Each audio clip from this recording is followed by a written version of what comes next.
अस्सलाम वालेकुम नाज़रीन। नाज़रीन, मैं हूं अतीक रहमान और आप देख रहे हैं मेरा डिजिटल चैनल। नाज़रीन, मेरे चैनल को सब्सक्राइब ज़रूर कीजिएगा और अपनी राय का इजहार भी ज़रूर कीजिएगा।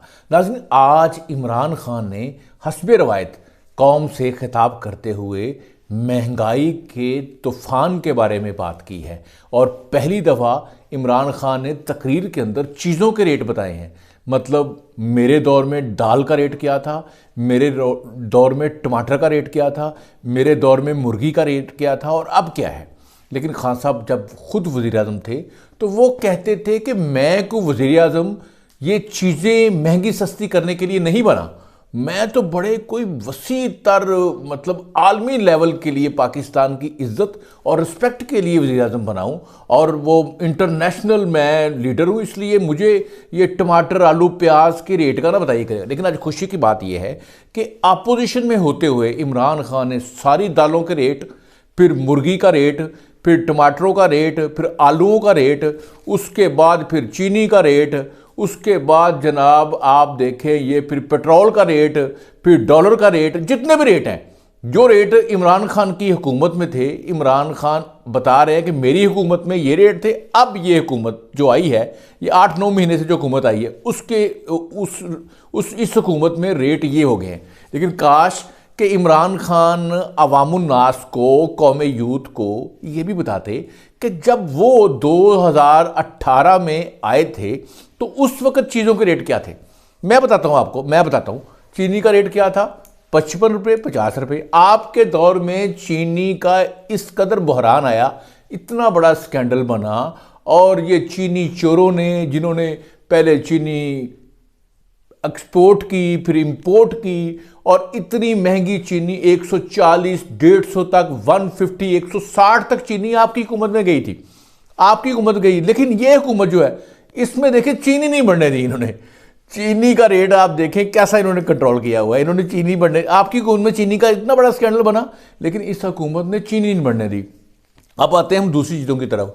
आपकी हुकूमत जब आपको मिली थी डॉलर 115 रुपये का था, आप उसको छोड़ के गए 189 पे, आपकी हुकूमत में डॉलर 195 तक भी गया। लेकिन इसका भी तरह जिक्र कर देना, इसका भी आपको जब हुकूमत मिली तो आटा था जनाब 30 से 35 रुपये किलो, आप छोड़ के गए 75 रुपये किलो, 80 रुपये किलो तक आप छोड़ के गए। आप ये बताएं मुझे जनाब इमरान खान साहब, आपके दौर में मुर्गी का रेट ऊपर नहीं जाता था? सप्लाई एंड डिमांड, जब शादियां होती हैं तो रेट ऊपर जाता है। और जो मैं आपको बताऊंगा कि अभी रेट क्यों ज़्यादा है, अभी इस वक्त मैं आपको रेट बताऊंगा कि रेट क्यों ज़्यादा है। मैं आपने 4.25 साल हुकूमत की है और नवाज शरीफ भी तकरीबन 4.25 साल तक पाकिस्तान का प्राइम मिनिस्टर रहा है। हमने आपका मुकाबला उनसे हो सकता है, इनसे नहीं हो सकता। इनसे मुकाबला तब होगा जब ये 4.25 साल हुकूमत करेंगे। जो एनालिस्ट कोई एनालिसिस करे, कोई वो कंपैरिजन बनाए, तो वो इस तरह बनता है कि जितना अरसा आपने हुकूमत की है उतना ही कोई और करे तो फिर वो बनता है। अब इनको जितनी देर हो गई है हुकूमत करते हुए, इनको या तो 4.25 साल हुकूमत करने दें, फिर चीज़ों के रेट देखें।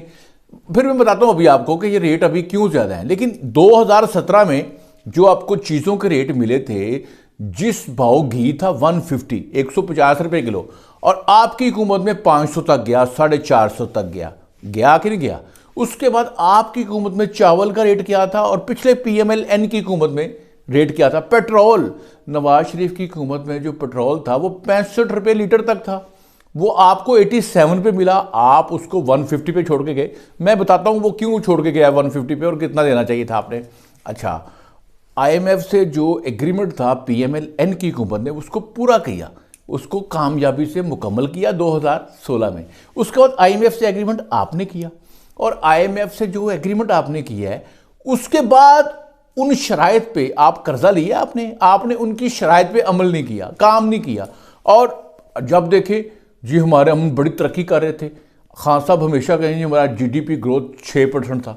चले जी 6% पे वही हुकूमत छोड़ के गई थी तो आपका भी 6% पे रहा, लेकिन पहले 2-3 साल आपका नेगेटिव रहा था। और लेकिन GDP ग्रोथ आपका क्यों हुआ इतना, मैं उसकी वजूहात बताता हूँ ना। आपने सनतकारों को 400 अरब के कर्जे दिए 1% पे। आप देखिए ये 1% पे कर्जे आप उनको दे रहे हैं, लेकिन कोई बैंक 1% पे नहीं देता। बैंक 8% पे, 9% पे, 10% पे दे रहे थे उस वक्त। तो जो बाकी पैसा है वो हुकूमत ने अपने खजाने से दिया, खजाना लीक हो गया ना, खजाना चला गया। उसके बाद आपने उनको बिजली दी सस्ती, यानी जो बिजली की कॉस्ट है, जिस रेट पे वो बिजली बन रही है उससे कम रेट पे दी। आपने गैस भी उनको कम रेट पे दी, इसलिए वो इंडस्ट्री चली। इंडस्ट्री चली क्यों? कि बिजली पहले तो होती नहीं थी। जब ये 2013 के बाद बिजली मुकम्मल की उसी हुकूमत ने, पिछली वाली हुकूमत ने, पीएमएल की हुकूमत ने, तो फिर ये इंडस्ट्री चली। मतलब अगर बिजली ना होती तो इंडस्ट्री चल नहीं सकती, चाहे आप सब्सिडी देते, जो मर्जी करते, लेकिन आपने की सब्सिडी दी। यही वजह है कि हमारा बिजली का जो सर्कुलर डेट है आप छोड़ के गए 4200 अरब, जो आपको मिला कितने पे था?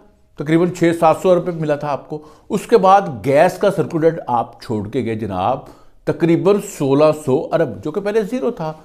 फिर करंट अकाउंट डेफिसिट आपने 18 अरब डॉलर का छोड़ के गए।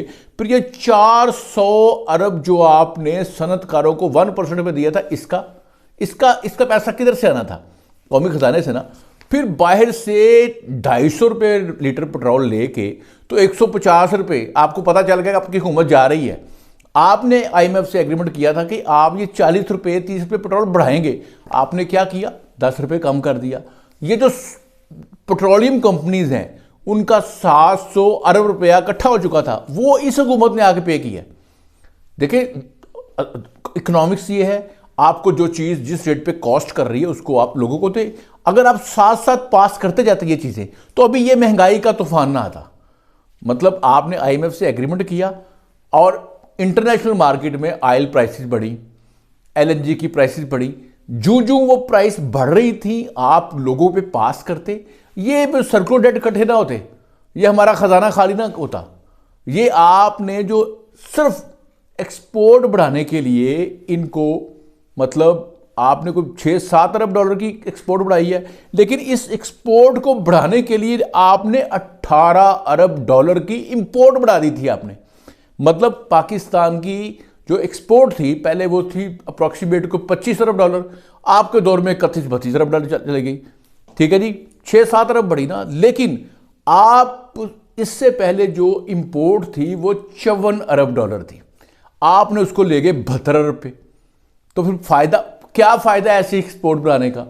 अगर तो आप इंपोर्ट हमारी 54 अरब ही रहती और जो एक्सपोर्ट है फिर आप बढ़ाते, इंपोर्ट 54 अरब रहती, 54 अरब डॉलर, ठीक है, तो आप फिर एक्सपोर्ट बढ़ाते ये वाली जो है, मतलब जो 6-7 अरब डॉलर, तो फिर फायदा था। लेकिन आपने 18 अरब डॉलर की इंपोर्ट बढ़ा के तो आप 6-7 अरब की एक्सपोर्ट बढ़ा रहे हैं, तो ये तो नेगेटिविटी है, ये तो गलत बात है। इसलिए तो आपका करंट अकाउंट आ रहा है। ये मैं आपको सादी जुबान में समझा रहा हूं, सादी जुबान समझ लें। अवामुन नास के लिए बिल्कुल मैं सादी जुबान आपको सुनाने लगा हूं। एक घर हो, उस घर का खर्चा हो 5 लाख रुपया। 5 लाख रुपया पहली तरीक को आया, आप वो 5 लाख रुपया जो पहले 10 दिन में खा जाओ, अयाशियां कर दो, एहसास प्रोग्राम, लोगों को पैसा बांट दो, सब्सिडीज दे दो, सारा कुछ कर दो। उसके बाद जो बाकी 20 दिन है वो फिर क्या करोगे? फिर वो क्या करोगे फिर आप कर्जे लोगे। और इमरान खान ने सब्सिडीज भी दी हैं और कर्जे भी ली हैं, और कर्जे लेके लोगों को सब्सिडी दे दी है, जिसकी वजह से अब मुल्क इस पोजीशन पे आ गया है। उसके बाद आईएमएफ के आपने कवानीन की, उससे मुआहदे की खिलाफ वर्जी की है, इसलिए कोई आप पे एतबार भी नहीं कर रहा, दुनिया आपसे एतबार नहीं कर रही। जो आपके दोस्त मुल्क थे वो आपको पैसे नहीं देना चाह रहे। क्या वजह है? कि आप पहले एग्रीमेंट करते हो, मुआहदा करते हो, फिर मुकर जाते हो। मुकरे आप हो, ये गवर्नमेंट नहीं मुकरी, ये अब उसी आईएमएफ के मुआहदे पे ये गवर्नमेंट अमल करेगी, उसी आईएमएफ के मुआहदे पे अमल करेगी, जिससे ये बिजली गैस के सर्कुलर डेट जो है वो ख़त्म किए जाएंगे। पेट्रोलियम कंपनी का पैसा जो है पे हो रहा है। उसके बाद जो आपने ये जो स्टेट बैंक के अंडर बैंकों को आपने कर्जे लोगों को सस्ते लेके दिए थे, वो भी पैसा भी पे होने वाला है, वो भी होना है। उसके बाद टैक्स तो लगने हैं। देखिए टैक्स लगने हैं, ये पैसे आने कहाँ से? ये जो पेट्रोल सस्ता हम आवाम ने लिया हुआ है, हम लोगों ने लिया है ना, ये अमीरों ने लिया हुआ है ना, सब ने लिया हुआ है। बिजली भी सस्ती इन्होंने इस्तेमाल की हुई है, गैस भी सस्ती इन्होंने सब्सिडी ली हुई है। लेकिन इसमें वो जो माफिया था ना, टेक्सटाइल माफिया, इंडस्ट्री माफिया, वो इसमें फ़ायदा उठा गया। और ये बोझ अब आम लोगों पे पड़ेगा, आम लोग भी इस पर क्योंकि वोट डालने तो आम लोग भी जाते हैं ना, जो इमरान खान को वोट डालने चले गए थे, अब उनको भी रगड़ा लगेगा, सबको रगड़ा लगेगा। फ़ायदा कौन उठा गया? वही माफिया, पहले वाला चीनी माफिया, उसके बाद वो टेक्सटाइल माफिया। इमरान खान की जो हुकूमत है वो माफियास के लिए बनी है, वो माफियास को फ़ायदा पहुंचाने के लिए बनी थी। और अब वो माफिया जो उनसे है उस पर सारे, आपको पता है, आप जिस तरह से पकड़ दकड़ हो रही है, केसेस बना रहे हैं, लेकिन कुछ अदालतें हैं जो अभी भी उनका साथ दे रही हैं। स्पेशली लाहौर हाई कोर्ट जो है, वो आप वहाँ चले जाएँ, बस वो सबको पता चले ये जज हैं फलां। ये मतलब ये पहली दफ़ा हो रहा है कि पाकिस्तान की हिस्ट्री में कोई जज जो एक पैनल बनता है तो लोगों को पहले पता चल जाता है इसने फैसला क्या देना है। ये बहुत बुरी बात है, इस तरह नहीं होना चाहिए, क्योंकि हमारी जो अदालतें हैं इन पर एतबार करना चाहिए, इन पर बेतबारी नहीं करनी चाहिए। और जनाब, इसके अलावा इमरान खान ने जो अभी सोशल मीडिया पे कंपेन की है, पाकिस्तान डिफ़ाल्ट कर देगा, ये भी नेगेटिविटी बाहर जा रही है, क्योंकि मुल्क से ये दोस्ती नहीं है। मैं उनको मुहिब-ए-वतन समझता हूँ, लेकिन बार बार वो पाकिस्तान को डिफ़ाल्ट कह के तो पाकिस्तान की रेटिंग जो है वो और नीचे लेके आ रहे हैं। शौकत तरीन ने तो पूरी कोशिश की है कि IMF से हमारा एग्रीमेंट ना होए, क्योंकि फ़ोन कॉल पकड़ी गई थी KPK के फिनांस मिनिस्टर को और पंजाब के फिनांस मिनिस्टर को। शौकत तरीन ने फ़ोन किया था कि IMF से मुआहदा ना होने देना, क्योंकि सूबों ने गारंटी बीच में देने होती है सारे के ये मुआहदा हो रहा है कि नहीं हो रहा। तो मतलब ये शौकत तरीन की ऑडियो आ गई थी, इस पर FI ने केस बना दिया। हो सकता है शौकत तरीन को बहुत जल्दी गिरफ्तार कर लिया जाए, लेकिन उससे पहले इमरान खान पर भी ये केस बनना चाहिए, जो हमारी इकॉनमी को सरे बाजार रसवा कर रहे हैं। जब ये प्राइम मिनिस्टर बने थे वो भी फिर दूसरे मुल्कों में जाके पाकिस्तान को चोर करप्ट डाकू कहते थे, इसलिए लोग इन्वेस्ट नहीं करते थे। तो इसलिए ऐसा बंदा जो प्राइम मिनिस्टर हो, अपने मुल्क को बुरा कहे, हमारे मुल्क में करप्शन है, हमारे में चोरी है, हम मकरूज हैं, हमारे पास ख़जाना नहीं है, हमारे पास कख नहीं है, हम बड़े बुरे हैं। अब बाहर जाके एक बंदा ये तकरीर करता है, मुल्क का प्राइम मिनिस्टर, हम चोर हैं, डाकू हैं, हमने करप्शन की है, हमने 75 साल मुल्क को लूटा है, हमने ये किया है, हमने वो किया। तो कौन इन्वेस्ट करेगा इधर?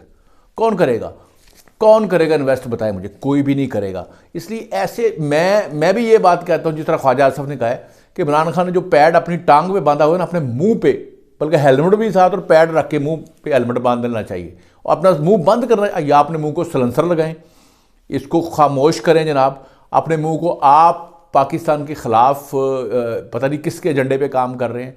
हम तो आपको मुहिब-ए-वतन समझते हैं, लेकिन आप जो हरकतें कर रहे हैं, पाकिस्तान डिफ़ाल्ट कर देगा, ये बड़ा ही गलत रवैया है। इसको बदलें खान साहब। अपनी टीम को, अपने सोशल मीडिया के लौंडे लपाड़ों को, इन गुंडों को, इनको समझाएं, एक कौमी यूथ को, इमरानडूस को समझाएं कि सोशल मीडिया पे पाकिस्तान की इकॉनमी के ख़िलाफ़ बकबक ना करें, पाकिस्तान की इकॉनमी के बारे में मनफी प्रोपेगेंडा ना करें, मुहिब-ए-वतन रहें, मुल्क से प्यार करें और मुल्क की फ़ौज से प्यार करें, पाक फ़ौज से प्यार करें और मौजूदा हुकूमत का इकॉनमी को ठीक करने में साथ दें।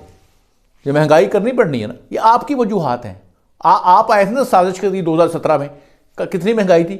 अब वो ही महंगाई जो है, आपने जो बैड गवर्नेंस की है, ये सूबों में आपकी हुकूमतें थी, अभी पता ना आपको, सूबा अभी छोड़िए नहीं, ताज़ी ये सारी हुकूमत आप पे की थी। और ये सारा जो रिजल्ट्स आ रहे हैं ये इमरान खान की हुकूमत के आ रहे हैं। और इस हुकूमत में भी छोटी सी गलती की है कि सुस्ती की है, थोड़ा डिले किया है। इनको डिले नहीं करना चाहिए। 2-4 महीने जो इन्होंने बीच में, इसहाक डार एक सियासी आदमी है, तो कोशिश की कि इमरान को रिलीफ दिया जाए, 2 दफ़ा पेट्रोल सस्ता कर दिया, हालांकि बनता नहीं था। मिफ्ता इस्माइल ठीक कर रहा था और इसहाक डार भी अब आ गए मिफ्ता इस्माइल के फार्मूले पे। अब मिफ्ता इस्माइल को भी अपनी नाराज़गी दूर करनी चाहिए और पाकिस्तान की खिदमत के लिए वज़ारत ख़ज़ाना का साथ देना चाहिए, पाकिस्तान का साथ देना चाहिए। नाज़रीन, यकीनन आज का वीलॉग आपको अच्छा लगा होगा। जो लोग इकोनॉमिक्स को समझते हैं, फिनांस अकाउंट को समझते हैं, उनको ये बातें मेरी समझ आ रही हैं। अल्लाह हाफिज़।